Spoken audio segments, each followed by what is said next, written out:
Ford Taurus. Customer complaint is it stalls out at stoplights. I went out to try to bring it in and it's a no start. I think there's more to this story. Needless to say, we had to push it in, so let me show you what's going on. I'm in here, turn the key.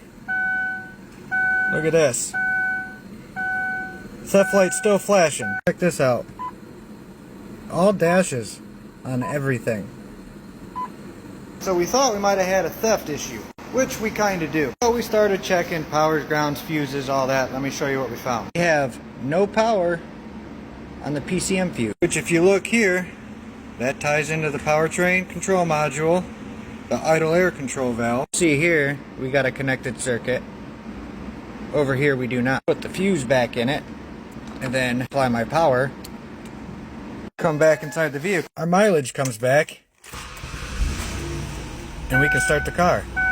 And once Nick kills power, she died. I believe we got a wire broken somewhere, and that was giving our customer their stalling concern. And it just so happened to break in my parking lot fully. So now it's time for the hunt. Alright, we found the problem. To rip the fender liner out, but here it is. Right here you can see where this was kind of bouncing off. Right here is our wire we were having problems with. White and blue.